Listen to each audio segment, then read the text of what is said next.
Oh my God, ये लड़का हमारी कंपनी का सीईओ है। तुम्हारा दिमाग तो खराब नहीं हो गया?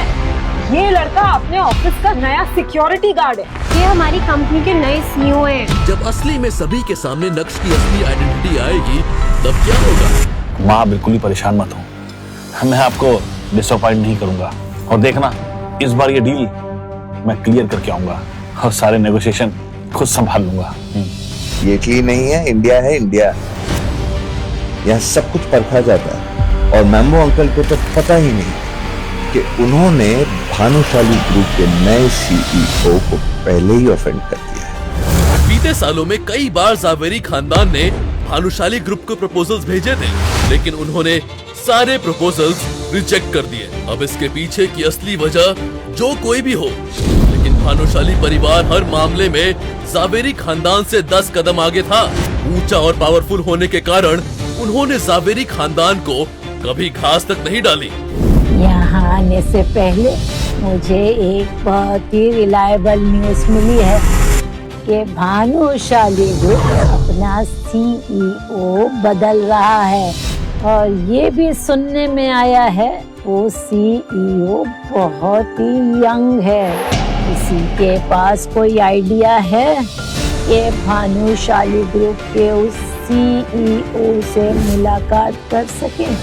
अगर जिस किसी का भी आइडिया कामयाब हो गया और भानुशाली ग्रुप के साथ जावेरी खानदान का कनेक्शन सक्सेसफुल हो गया, तो वो इंसान जावेरी खानदान का सबसे बड़ा कंट्रीब्यूटर होगा और उसे मैं अच्छा खासा इनाम भी दूंगी।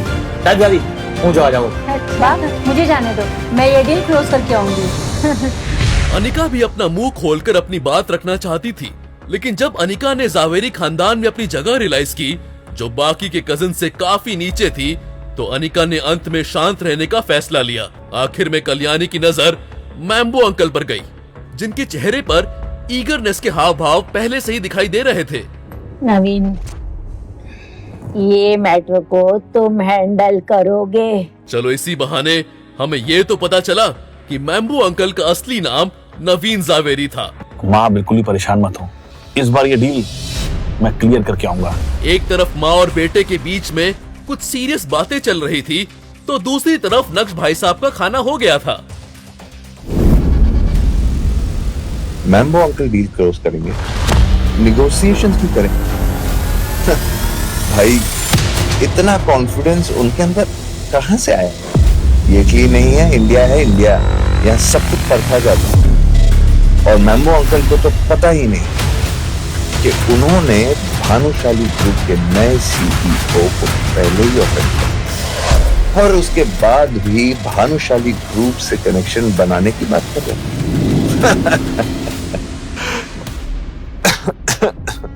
खाना बहुत अच्छा था। ऐसे लगा आज पहली बार मैंने दिल खोल के खाना खाया। फैमिली गैदरिंग खत्म होने के बाद नक्श अनिका और चित्रा को लेकर घर की तरफ निकल पड़ा था। रास्ते में अनिका ने नक्श की किसी भी बात पर कोई ध्यान नहीं दिया। उसके दिमाग में तो बस कल्याणी की बातें घूम रही थी कि कैसे जावेरी खानदान भानुशाली ग्रुप के साथ कनेक्शन बनाना चाहता है, और उस डील को क्लोज करने की जिम्मेदारी मैम्बो अंकल को दी गई।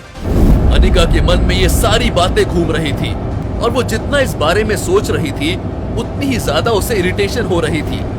अनिका का बर्ताव देखकर नक्श को समझ आ गया था कि वो क्यों इतनी स्ट्रेस्ड है, लेकिन उस समय नक्श ने कुछ नहीं कहा।